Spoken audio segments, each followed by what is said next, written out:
नमो अरहंतारं नमो सिद्धारं नमो आर्यारं नमो वज्रायारं नमो लोये सवसागुरम् शुद्धात्मान्मनेकान्तं साधुमुत्तं मङ्गलम् वन्दे सन्दष्टिसिद्ध्यर्थं सन्दष्ट्यर्थप्रकाशकम् मङ्गलं भगवान् वीरो मङ्गलं गौतम गणे मंगलम कुंद कुंदाद्यो जैन धर्मोस्तु मंगलम सर्वमंगल मांगल्यम सर्वकल्याण कारकम प्रधानम सर्वधर्माणां जैनम जयतु शासनम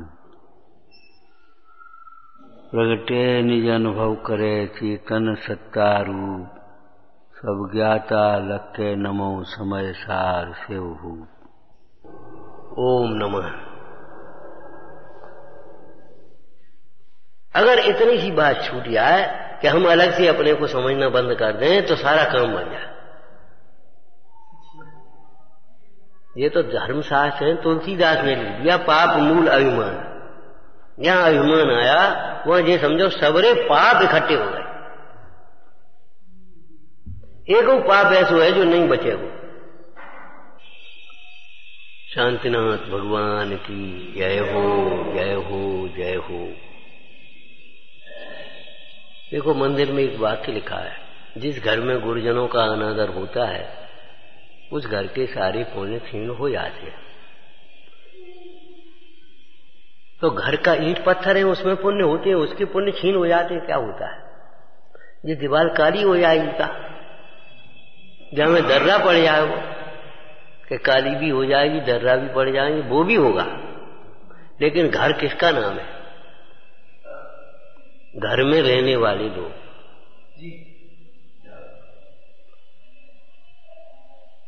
तो जिस जीवन में अगर गुरुजनों का अनादर होगा, योग्य आदर नहीं होगा, तो उस जीव के सारे पुण्य क्षीण नहीं होंगे। अर्थ करो, अगर पुत्र पिता की अवज्ञा करता है, योग्य आज्ञा नहीं मानता, अभिप्राय से नहीं समझता, उनके अनुसार नहीं चलता, तो समझ लो जीवन में कहीं सफल नहीं हो पाए, सारे पुण्य क्षीण हो जाए। अगर स्त्री पति के अनुकूल परिवर्तन नहीं करती, अनुकूल का मतलब पति के धर्म के अनुकूल, सारे पुण्य क्षीण हो जाएंगे। समझ में जीवन में शांति नहीं मिलेगी। मतलब क्या है? अगर बड़ा भाई छोटे भाई को पुत्र समान नहीं समझता, उसके सुख दुख का ध्यान नहीं रखता, तो समझने पुण्य क्षीण हो गए उसके। अब वो कभी सफल नहीं हो पाया, समाधि मंड नहीं कर पाया, शांतता नहीं मिलेगा। अगर छोटा भाई बड़े को पुत्र पिता के समान नहीं समझता, विश्वास करता है, वो भी बड़ी चीज है, और विश्वास को घात नहीं करना ये बहुत बड़ी चीज है। प्रतिष्ठा पाठ में लिखा है गृहस्थ भोले हैं, वे बड़े विश्वास से तुमको ये काम छोड़े, पंडित जी ये भाई करा दे। अब जैसे उठना चाहिए वहां से वैसे उठाओ, जैसे रखना चाहिए वैसे रखाओ, जैसे करना हो वैसे करो, जो नियम है वो पालो, नहीं कर।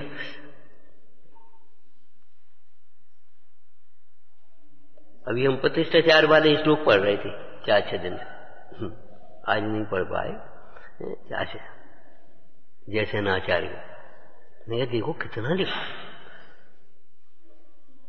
धर्म की प्रतिष्ठा किसके द्वारा? व्यवहार निश्चय यज्ञ प्रवर्तन से जगती था।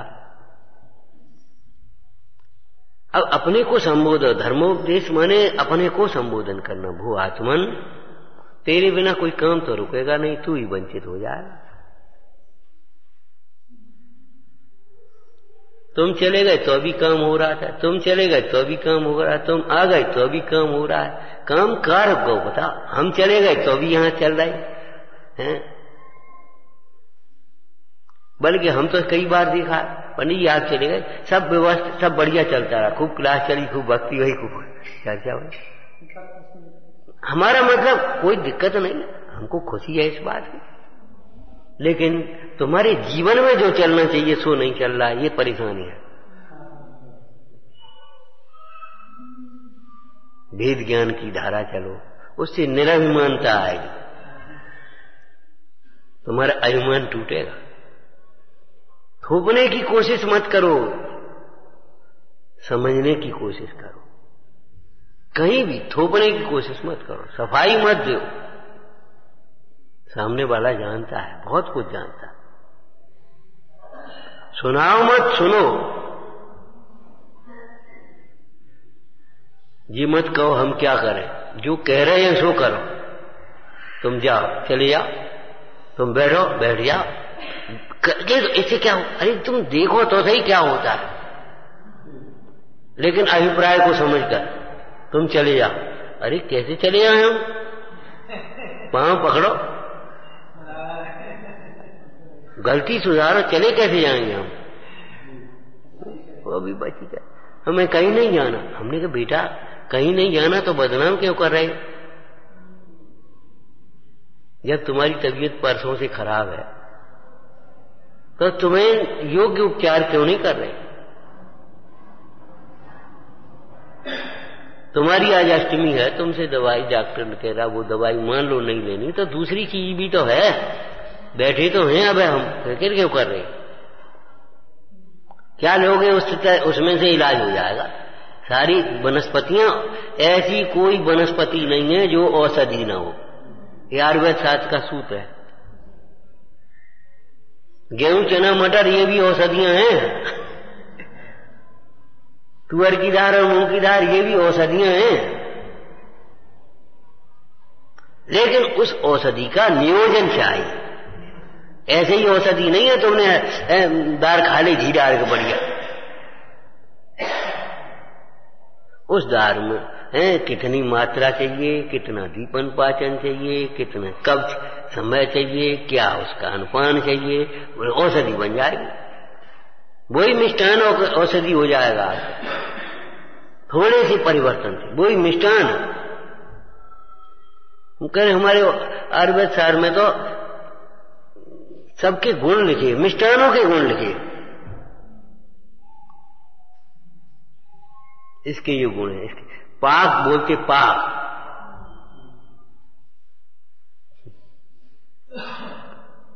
उसी में दीपन पाचन योग मिलेगा, बन जाएगा आपका।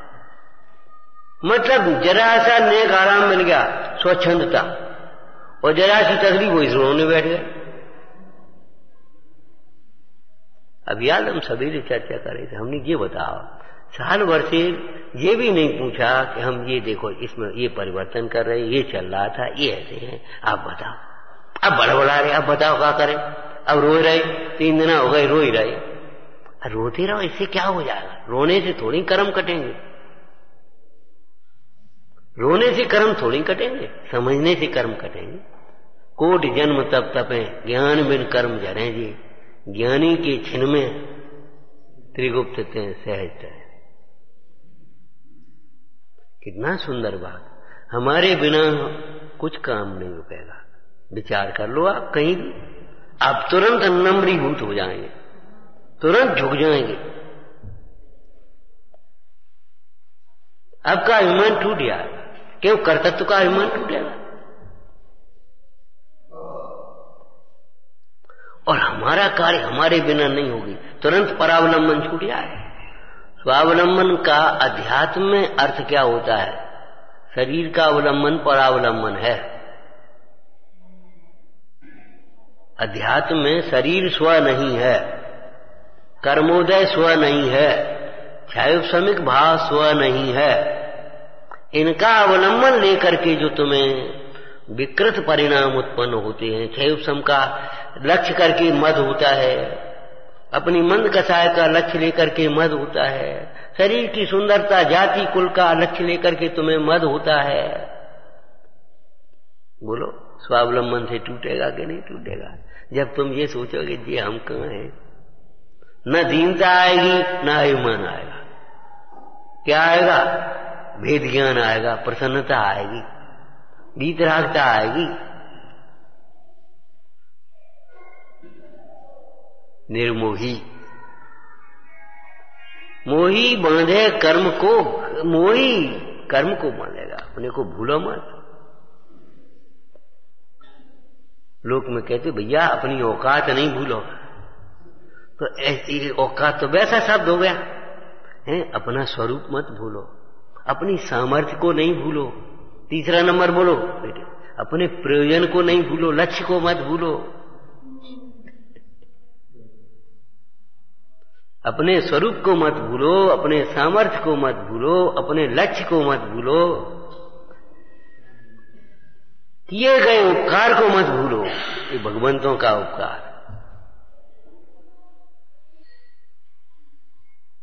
कदम कदम पर न भूलने लायक को भूलो मत, और जो भूलने लायक है उसको भूल ही जाओ। ये भूल जाना लिखा है कहीं ग्रंथ में, लिखा है भैया, तुम्हें याद हो सकता है इष्टोपदेश में कि समाज संतों है। ज्ञानी आत्महित से उत्तम कार्य किसी को नहीं जानता, आत्महित को ही अपना कार्य जानता, आत्मानुभव को। अगर शरीर के प्रयोजन बस कुछ कहता है तो तुरंत भूल जाता है। महाराज क्या कही लिखा है, मूल श्लोक लिखा है, भूलने लायक को भूलो, याद रखने लायक को याद करो, है संग्रह करने लायक संग्रह करो, छोड़ने लायक छोड़ो। धर्मो विवर्धनीयम, धर्मो है अर्जनीयम, धर्मो है रक्षणीयम, ये शब्द बोले थे। क्या कहा? धर्म ही कमाने लायक है, धर्म ही रक्षा करने लायक है, धर्म ही बढ़ाने लायक है।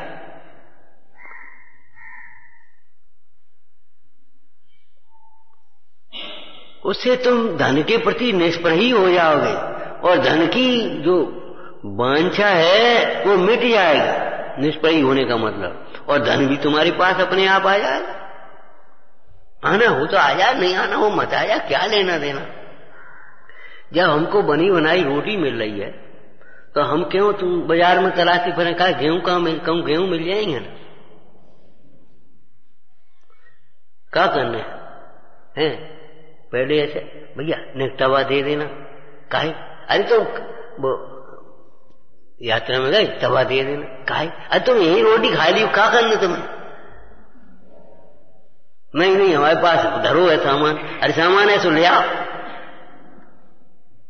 जब रोटी मिलती है तो तवा की और चिमटा की और अग्नि की और आटे की और नमक की काहे को विकल्प करते हैं? इस शास्त्र में दृष्टांत दिया कार्तिक उसमें। इसको चिंतामणि रत्न मिल जाए वो लोहा तांबा पीतल इकट्ठा नहीं करता। कलश टीका में इसी प्रकार जिसको चैतन्य चिंतामणि मिल गया वह फिर कर्म संग्रह क्यों करेगा, पुण्य संग्रह क्यों करेगा?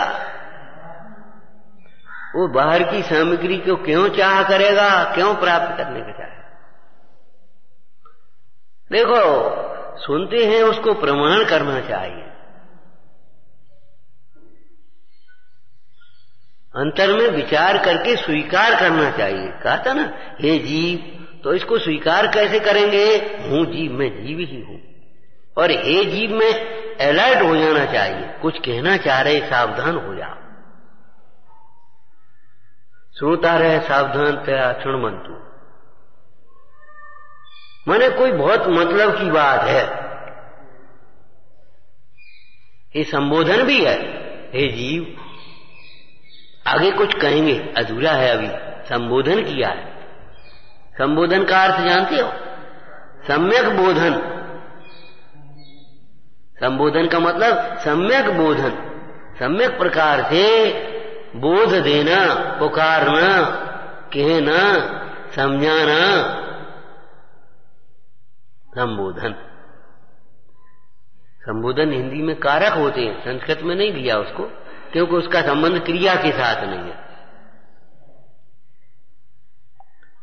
वो भूल गए। हाँ ठीक है, संबोधन का संबंध व्यक्ति से है, क्रिया से तो नहीं होता। ए चौकी तो नहीं कहेंगे, ए रोटी तो नहीं कहेंगे, ए भैया ये कहेंगे, बेटा ये तो कहेंगे।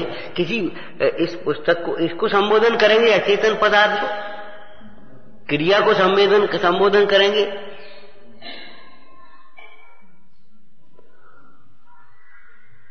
अपने प्रयोजन को कभी मत भूलो। प्रयोजन क्या है? सुनने का प्रयोजन क्या है? रहने का प्रयोजन क्या है? खाने का प्रयोजन क्या है? पढ़ने का प्रयोजन क्या है? नहीं तो सारे पुण्य छीन हो जाएंगे। पुण्य छीन होने का मतलब एक दूसरा अर्थ भी लेना चाहिए। पुण्य का मतलब पवित्रता छीन हो जाए। पुनातीत पुण्यम, तुम्हारी चित्त मलिन हो जाएगा, तुम्हारी मुद्रा मलिन हो जाएगी, तुम्हारे वचन मलिन हो जाएंगे, विकृति आ जाएगी। पुण्य छीन होने का मतलब ये है वो पुण्य छीन हो जाएंगे तो पैसा खत्म हो जाए, अरे वो तो बहुत बाद की बात है। हमारे अंदर की पवित्रता, प्रसन्नता, प्रभुता, सामर्थ्य, ये सब खत्म हो जाए।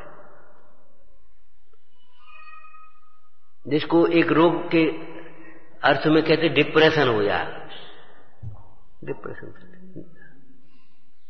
कुछ सूझेगा नहीं, आंखों के सामने अंधेरा छा जाता है। रोग, एक रोग होता है, क्या करें, आंखें खोलते एकदम अंधेरा अंधेरा से छा जाता है। उसका कारण जानते ही नहीं।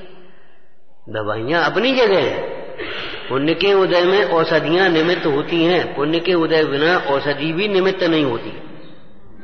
लेकिन कर्म का उपशमन तो करो। अंधेरा क्यों छा जाता है? हम अंधेरे में रहे हैं अभी, मोह का अंधेरा, अंधेरे में जीते रहे, अंधेरे में रहते रहे, अंधेरे में तीर छोड़ते रहे।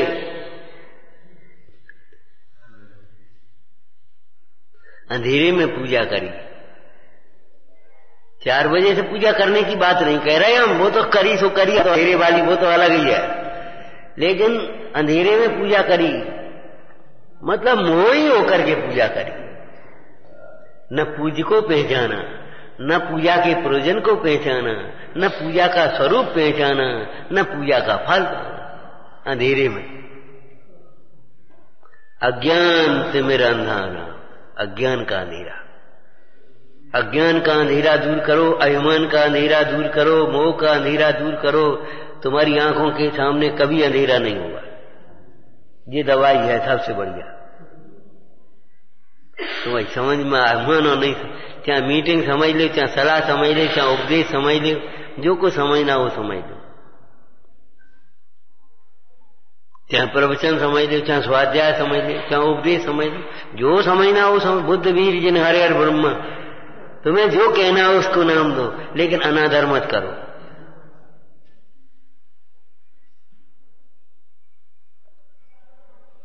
आलस से आप अपना ही बिगाड़ करेंगे, अपना ही शरीर मट्टी करेंगे, अपना ही पुण्य खत्म करेंगे।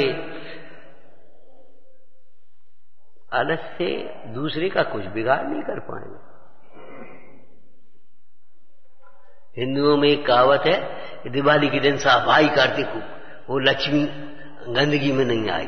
ठीक बात है, बिल्कुल सही बात है। गंदगी में हिंसा होती है, हिंसा में पाप होता है, पाप से लक्ष्मी कैसे आएगी? अब ये नहीं समझते, ये गंदगी नहीं मिटा रहे।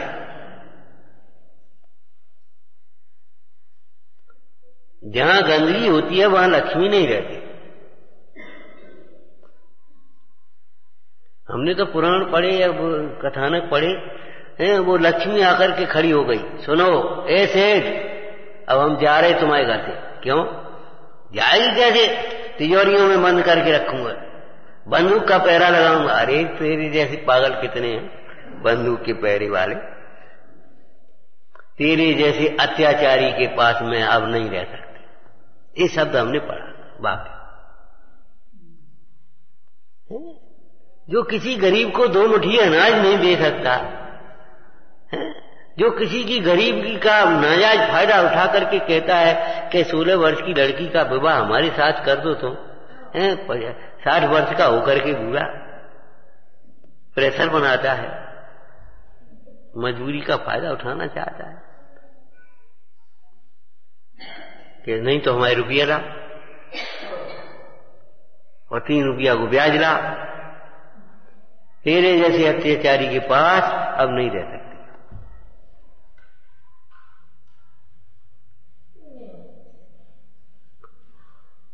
ध्यान रखना, आत्मा की लक्ष्मी आत्मा के लिए है और पुण्य की लक्ष्मी पुण्य के लिए है। लक्ष्मी पाकर के अभिमान मत करना, पाप है। लक्ष्मी का विषय कथाओं की वृद्धि में दुरुपयोग मत करना, ये पाप है। मायाचारी मत करना, ये पाप है।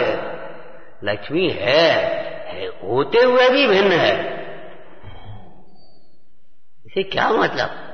कभी ये बात सोचना इनके पास क्या है, ये तो हमारे ही भरोसे है। हाँ, हम कितनी बार कहते भैया तुम्हारे पुण्य की सामग्री है, हम नहीं करता धरता भैया। ये सच्ची बात कहते, कोई तो मायाचारी से नहीं कह रहे, व्यवहार से भी कह रहे हैं। अगर आप पुण्य को घाट करोगे हम कुछ नहीं कर पाएंगे आपके। और सुनो, तुम अकेले पुण्य अपना घाट करोगे तो तुम ही बीमार हो गए, तुम ही कमजोर हो गए, तुम्हारा ही अंतराय होगा, तुम ही भूखे हो गए, तुम ही को नहीं कोई पूछेगा। माने उसका फल अकेले तुम भोगोगे, ये भी नहीं भोग पाएंगे, बगल के बिल्कुल नहीं भोग पाएंगे।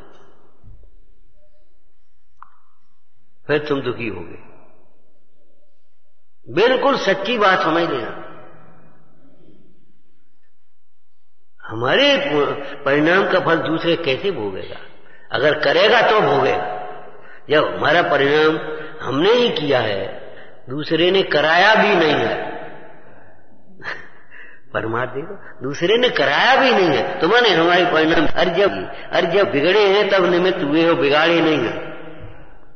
तुमने कहा और हम चुपचाप चले जाते, अपना काम करते, तो तुम क्या कर लेते? बताओ। तुमसे कोई काम की कही और तुमने नहीं किया, हम भवितव्य का विचार रखते, क्षमता रखते, तो तुम क्या कर लेते? बताओ। हमने रखा, बताओ। 3 बार हम कह चुके और जरा सी बात नहीं सुनता है, बड़ा ठीक। अब हमने इधर से सोचा परावलंबी सोच। देखो, परावलंबन का मतलब ये नहीं है तुम चौकी रख दे तो हम बैठ जाए, तुम गिलास रख दो तो हम पानी पी रहे, तुम कह दो तो हम रोटी खा लें। ये तो परावलंबन है ही, बहुत मोटा है। लेकिन परावलंबी सोच तुमने ये इधर से क्यों सोचा, इधर से क्यों सोचा? जब वह बोलने के लिए स्वतंत्र है तो तुम भी मौन रहने के लिए स्वतंत्र हो। उपसर्ग करने के लिए स्वतंत्र है तो तुम समता रखने के लिए स्वतंत्र हो। क्या करें? हम पे तो सुनी नहीं यार, तो मत सुनो। बहुत सी बातें सुनी अनसुनी कर देते हो, ये भी एक सुनी अनसुनी कर दो। लोक व्यवहार में भी बहुत सी बातें सुनी अनसुनी कर देते कि नहीं, तो ये भी सुनी अनसुनी कर दो, क्या फर्क पड़ेगा बोलो? हम अध्यात्म तो बाद में कह रहे हैं, अध्यात्म सुनी इसलिए नहीं आती तुम्हें सुनने की अकल नहीं है।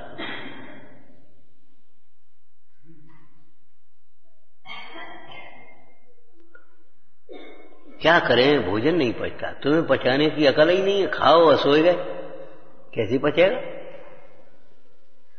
क्या करें? वो जरा ऐसा एसिडिटी बनती है, तुम्हें अकल नहीं है, खाते और दौड़ने लगे। अरे तसल्ली से करो। पचाना आता नहीं है, सुनना आता नहीं है, और नहीं तो जिसको तुम कह रहे हम पे नहीं सुनी जाती, भगवान सुन रहा है कि नहीं सुन रहा है? भगवान के ज्ञान में वो शब्द आ रहे कि नहीं? अरे भगवान की बात तो अलौकिक है। मुनिराज सुनते हैं कि नहीं सुनते? ज्ञानी श्रीपाल जी कैसे सुनते रहे? चुपचाप पे बैठे सुनते ही रहे।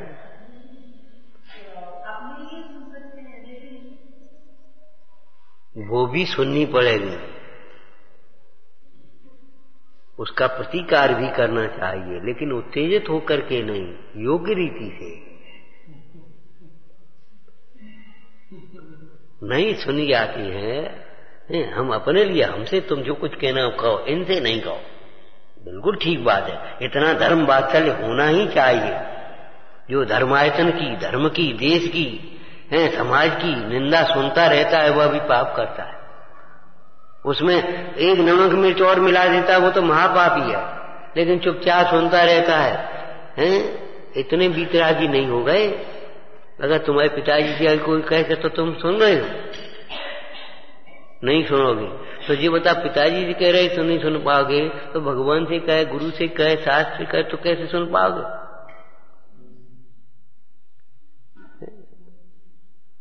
विचार करो, बिल्कुल ठीक है, लेकिन उसका प्रतिकार योग्य रीति से होना चाहिए। उत्तेजित होने में अपन कमजोर हो जाएंगे, अपना पुण्य क्षीण होने लगेगा। सुनी जाती है, सुनो, शांति से सुन लो। फिर उसका जो लोक में एक कहावत है, 100 सुनार की 1 लोहार की, 100 सुनार की 1 लोहार की। वो 100 उससे कहता रहे तो 1 कह दो, योग्य, बड़ी कोमलता से उस अभिमान का प्रतिकार बादशाह से करो।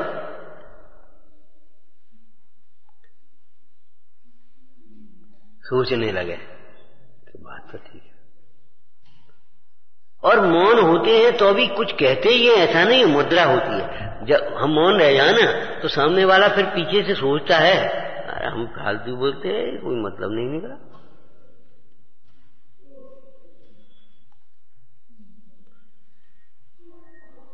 लेकिन ये तब संभव है जब आप स्वावलंबी होंगे, अपने उदय का विचार करेंगे। हाय हाय, हमको इन पूज्य पुरुषों के संबंध में ये सुनना पड़ रहा है। जनक थे, याद आ गया होगा, जनक को ले गए सीता के प्रति भामंडल का। अब भामंडल को क्या मालूम सीता हमारी बहन है। जनक को घोड़ा ले गया, घोड़ा बन करके वो विद्याधर वहां पहुंच गए, और भैया सीता तुम्हारे पास, सीता तुम्हारी लड़की है, उसका विवाह करो हमारे लड़के से। बोले सीता का विवाह तो हमने राम के साथ में तय कर दिया है, निश्चय कर दिया है। राम, अरे विद्याधरों से संबंध करो, कहां भूमि गोचरी राम, क्या, अरे क्या उनकी महिमा कहते हो। तो दशरथ वो जनक कान में उंगली लगाते, हा हा, जिन भूमि गोचरियों में तीर्थंकर होते हैं उनकी निंदा तुम कर रहे हो। आकाश में उड़ने से क्या, पक्षी भी उड़ जाते हैं, आकाश में उड़ने से क्या होता है। अध्यात्म विद्या के बिना सारी की सारी विद्याएं व्यर्थ हैं। दोहराया होगा इन्होंने शायद।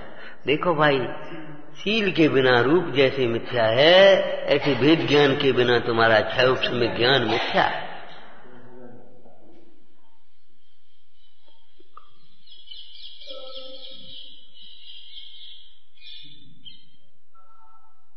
कई बार लोग कह देते हैं, अब क्या करें, लड़कियों को हाई फाई नहीं पढ़ा, शादी कौन करेगा। कोई विवेकी करेगा, कोई विवेकी करेगा जो जिसको बहू चाहिए, जिसको पत्नी चाहिए, पैसा से जो उब जाएगा वो करेगा। वो मांग कर, भैया हमारे 2 लड़का नहीं, भैया हमें तो कुछ नहीं मिलो, हमें तो लड़की चाहिए जो बुढ़ापे में तो रोटी मिलती रहे। कौन करेगा। और जो हाई फाई और पैसा के पीछे सोचता है वो करने लायक भी नहीं होगा। सही बात है ये, आप दिमाग भी मत लगाओ, कौन करेगा ये मत सोचो। तुम्हारा मन कहां भरता है बताओ, ये सोचना। तुम्हारा मन कहां भरता है। ऊपर से कुछ भी होता रहे, कृत्रिमता की बातें अलग हैं, लेकिन तुम्हारा मन कहां भरता है, सच बताओ। किसको देख करके प्रसन्नता होती है। जो कभी मंदिर नहीं आया, पैसा का ढेर लगाओ, शराब पीता, उसको देख कर तुम्हारा मन भरेगा।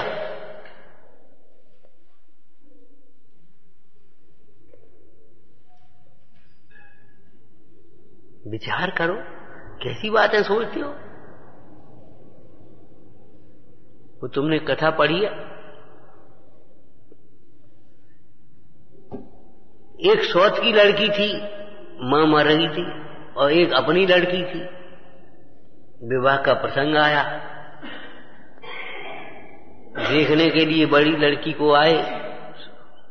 उसने फिर बुलाया, देखो भैया अब हमारे तो 2 ही लड़की है, क्या अब तुम रंग रूप और वो देख रहे हो, अब फिर पीछे से तुम हमसे कछ मत करियो, ये लड़की है इसके साथ करो भाई। हम अपनी लड़की को आगे कर दिया, और ये तुम फिर पीछे से मत कहियो कछु, अबे तुमने गुण नहीं देगे, नहीं हमको तो यही पसंद है।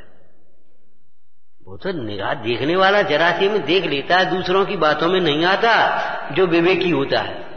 कोई मूढ़ होता है वही दूसरों की बातों में आता है। सम्यक दृष्टि का निर्मूढ़ता नाम का गुण प्रकट होता है, आत्मा का निर्मूढ़ता नाम का गुण ध्रुव है,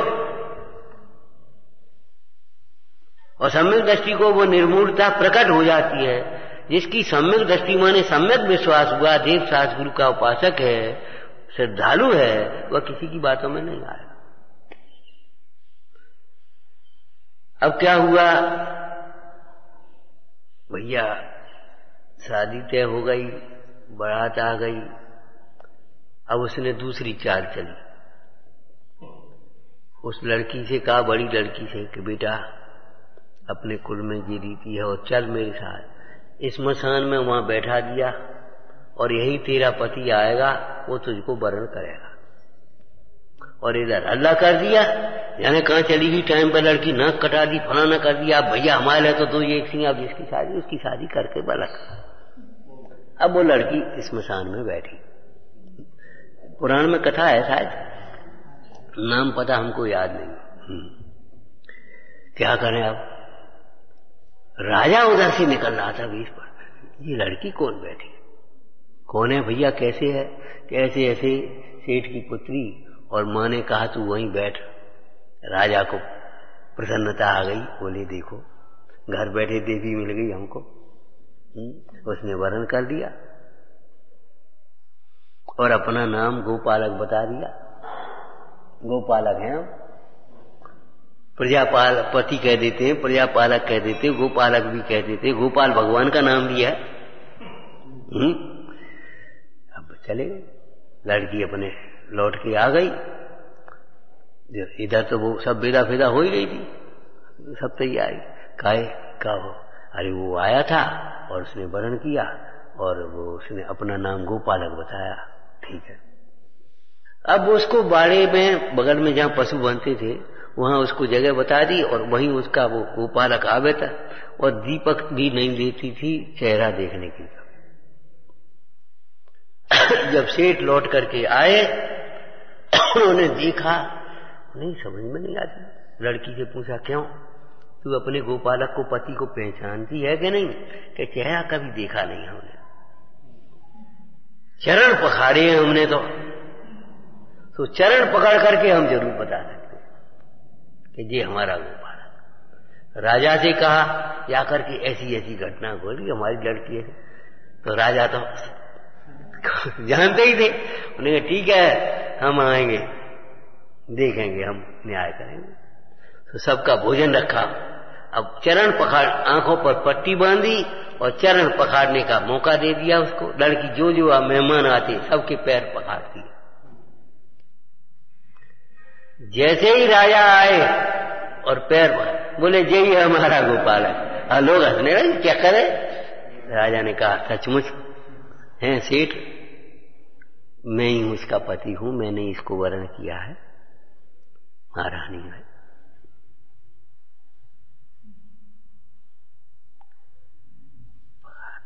आना चाहिए, इतनी पहचान होना चाहिए।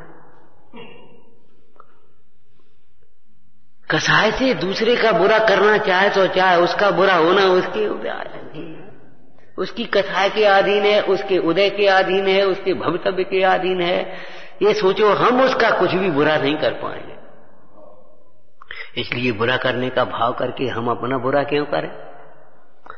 अब तर्क वाले ने तर्क किया, महाराज तो हम किसी का भला भी तो नहीं कर पाएंगे। बिल्कुल ठीक है, बिल्कुल ठीक, सही उत्तर तुम्हारा, लेकिन अभिप्राय खोटा है। भला करने का भाव करके भला तो नहीं कर पाएंगे, लेकिन अपना भला क्यों कर होगा कि नहीं होगा जी बताओ। दूसरे का बुरा करने का नाम से अपना बुरा होगा, तो अपने दूसरे का भला करने के परिणाम से अपना भला होगा कि नहीं?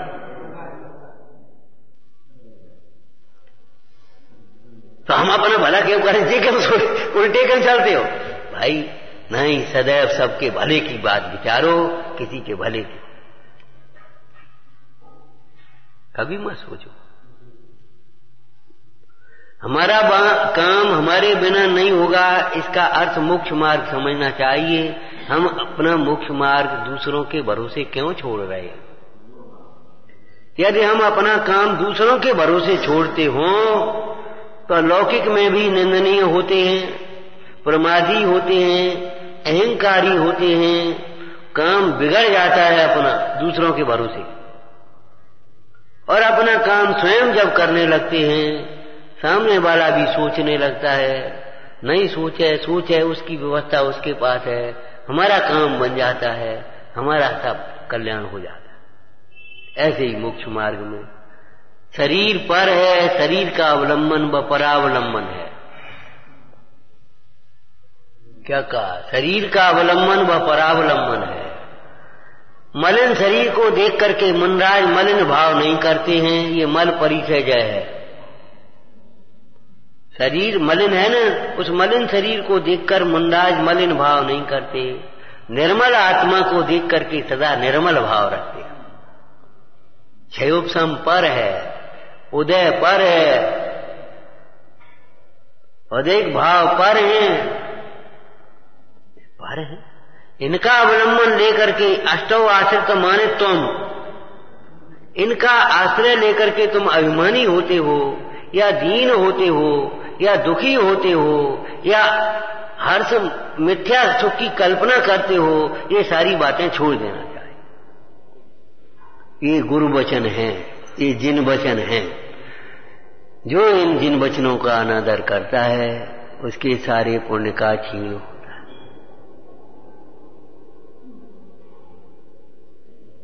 ये गुरु वचन है।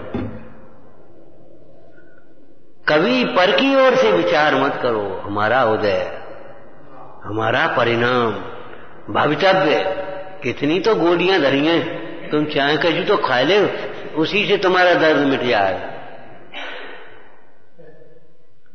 इतनी प्रभावी गोलियां कोई नहीं है, किसी मेडिकल पर नहीं मिले, किसी डॉक्टर के पास नहीं है।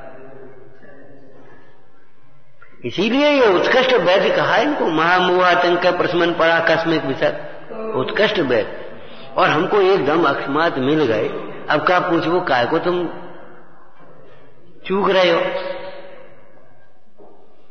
शरीर के अवलंबन से तुम अपनी चर्या को मत चलाओ। शरीर की क्रिया से अपने को धर्मात्मा मत समझो। शरीर की विनय अलग है, अंतरंग की विनय अलग है। शरीर की क्रिया अलग है, अंतरंग का परिणाम अलग है। हमारे परिणाम किस प्रकार? प्रतिज्ञा लेने का क्रम है। अभी एक वाक्य पढ़ा था तुमने, 2 दिन पहले पढ़ा होगा, 3 दिन पहले पढ़ा होगा। सम्यक दृष्टि जीव कोई यथार्थ आकड़ी लेते हैं, वो कैसी लेते हैं वो अलग प्रसंग है। तो कैसी लेते हैं? न तुमने खोला न मैंने खोला भैया, वो भैया आ गया, उन्हें भी नहीं खोला, बचा।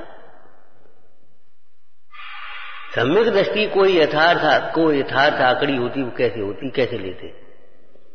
सातवें अधिकार से उसका अर्थ है तत्वज्ञान पूर्वक प्रतिज्ञा लेने में जो दोष है, जिसका त्याग करना चाहता है उसके दोष पहचानते हैं। ध्यान रखना, अभिमान के दोष पहचानो, क्रोध के दोष पहचानो, उत्तेजना के दोष पहचानो, तब त्याग कर पाओगे।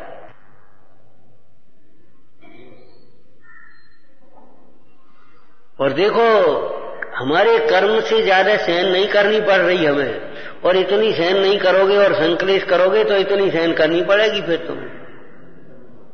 अभी तुम कहते सहन नहीं पड़नी पड़ती, सहन नहीं होती, खूब सहन करनी पड़ेगी। नरक के दुख सहन करने पड़ेंगे, त्रियंश के दुख सहन करने पड़ेंगे। माता पिता की हित की बात सहन नहीं होती, जरा सी ताड़ना सहन नहीं होती। घर से निकल गए, फिर होटल पे कब ढूंढ फिरते, फिर कितनी सहन करनी पड़ती है। तुकारी को कितनी सहन करनी पड़ी, सहे क्यों नहीं जरा, सहन करने की विधि सीखो, होगी तुमसे सहन होगी।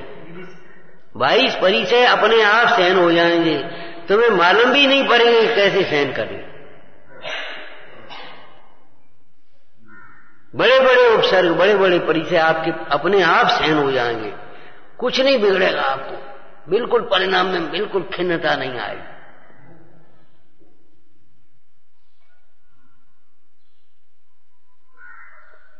वस्तु स्वरूप को सोचोगे तो, वस्तु स्वरूप का श्रद्धान होगा तो। गाली सुन मन खेद न आने। अरे हमारे धर्म को गाली दे रहा, अरे तुम्हारे धर्म को वो गाली दे रहा तो तुम्हारा धर्म थोड़ी बिगड़ गया। अगर कोई मंद कसायवान जीव है तो उसको कह दो भैया काय को पाप बांध रहे हैं, और तीव्र कसायवान है तो वो अपना परिणाम मांग रहा, भैया हम क्या कर सकते हैं बोलो। शाब्काचार में लिखा, कोई आकर के मंदिर मूर्ति आदि तोड़े उनसे भी बैर नहीं करे। उससे पहले एक शब्द लिखा, यथाशक्ति रोक है। पैसा से रुके तो पैसा से रोक दे, सेना से रुके सेना से रोक दे, चाहे कैसे रुके। अगर नहीं रुकता है तो स्वयं घबराने की जरूरत नहीं, बैर बांधने की जरूरत नहीं। कर्म का हमारा ऐसा उदय है कि इसको बलवान हुआ, शत्रु बलवान हो गया। आज हमको ये दिन देखना पड़ रहा है। और पापी तोड़ते हैं, फिर बनाएंगे हम। कितने तोड़ी थी औरंगजेब ने, और कितनी और हो गई गिन लो उस औरंगजेब के समय से और आज देख लो, एक भी मूर्ति कम नहीं होगी।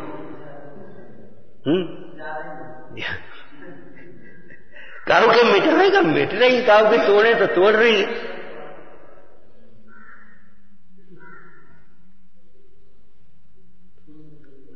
एक भी मंदिर, एक भी मूर्ति कम नहीं हुआ, बढ़े ही है। जिन गांवों में, जिन शहरों में हम देखते थे एक मंदिर है, 4 मंदिर है, वहां 20-20, 35-35, 40-40, 50-50 मंदिर हो गए। दूर दूर पे जगह सबने अपने अपने मंदिर बना दी, पास में बना दी। इसका मतलब कोई हम निष्क्रिय हो जाए, भैया कहे तो ले हम क्या करें, ऐसा नहीं है। ऐसा नहीं, यथाशक्ति उसको रोके। लेकिन अगर नहीं रुकता है तो भी डिप्रेशन नहीं, उत्तेजना नहीं, बैर सो न कहां डरे। ये प्रयत्न पूर्वक, पुरुषार्थ पूर्वक का काम है, और इसी में हमारा पुरुषार्थ होना चाहिए। कसायों के अनुसार परिणमने में पुरुषार्थ नहीं है। गुस्सा आई तो अपने बांधा सामान, चल हम जे चले, पुरुषार्थहीन हो। इसका नाम पुरुषार्थहीन है। उस समय रुक गए थोड़ी देर, फिर विचार किया, अरे क्या करोगे, कहां जाओगे, कहां भटकोगे। पिताजी ठीक तो कह रहे, मां ठीक तो कह रही है, अध्यापक ठीक तो कह रहे हैं।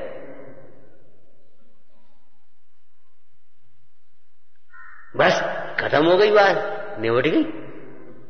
न भटकना पड़ा, न बदनाम हुए, न कुछ नहीं हुआ। थोड़ा सा रुक जाना है स्टॉपेज। जो पर्याय उत्पन्न होती है दूसरे समय में अपने आप व्यय होती है। ये बनी नहीं रही, ये ध्रुव नहीं है कसाएं। और कसायों के वशीभूत होकर के अगर भटक गए तो फिर भटकना ध्रुव हो जाएगा। माने कब तक भटकेंगे। दृष्टांत उसका याद है। बस स्वप्न में कोई चीज देखी, स्वप्न तो चला गया और चीख पड़े, दौड़ करके गिर पड़े तो हड्डी टूटी, वो तो धोनी पड़ेगी। भयंकर स्वप्न देख करके दौड़ पड़े तो गिरे एकदम, और गिरे तो हड्डी टूट गई। अब वो तो सच्ची है, स्वप्न झूठा था तो चला गया, लेकिन हड्डी तो, ये कसाएं तो चली जाएंगी हमारी तुम्हारी, लेकिन कर्म रह जाएंगे, वे कर्म भोगने पड़ेंगे।